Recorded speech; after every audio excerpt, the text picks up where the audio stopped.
ചെയ്തിട്ടുണ്ടാ? പക്ഷെ അങ്ങനെ ഇങ്ങോട്ട് നടന്നു വന്നാ ഇങ്ങോട്ട് വാ. പേരെന്താ? ഐസ.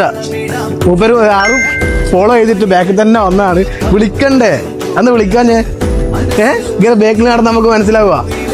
നിങ്ങൾ അങ്ങോട്ട് നിൽക്കല്ല, വന്നോ? നിങ്ങളെ പേരെന്നാ? നിങ്ങളെ മോളല്ലേ?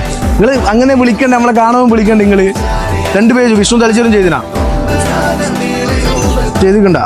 ഓക്കെ, 2 പേജ് സ്റ്റോറി കണ്ടിനാ? അല്ലെങ്കിൽ എങ്ങനെയാ ഇങ്ങോട്ട് ഫോളോ ചെയ്തിട്ട് സ്റ്റോറി കണ്ടു ഞാനിപ്പോ? അല്ലെങ്കിൽ ഇപ്പൊ ഒരു ഗിഫ്റ്റ് കൊടുക്കുന്നുണ്ടോ? സ്റ്റോറി കണ്ടിന്. ഓക്കെ, അല്ല ഇപ്പൊ സ്റ്റോറി കണ്ടിനാ? ഇല്ല, ഇപ്പൊ ഞാൻ സ്റ്റോറി ഇട്ടിട്ടുണ്ട്, അതാ ഞാൻ ചോദിച്ചത്. അപ്പൊ എന്തായാലും നിൽക്കുക ഒരു ഗിഫ്റ്റ്. എത്ര പഠിക്കുന്നത്? 5ല്. ഇപ്പൊ മാക്രോബെൽസ് അറിയില്ല ഇവിടെ അല്ലേ? അറിയാം. ഓക്കെ, അപ്പൊ ഇതാ ഐസക്ക് ഒരു ഗിഫ്റ്റ്. സന്തോഷം ചെയ്യണ? നമ്മളെ വീഡിയോ കാണുന്ന ആൾക്കാരോട് എന്താ പറയുക, ഗിഫ്റ്റ് കിട്ടും നമ്മളെ ഫോളോ ചെയ്താൽ? കിട്ടൂലേ? കിട്ടിയില്ല, എനിക്ക് കിട്ടി. ഓക്കെ, അപ്പൊ ശരി.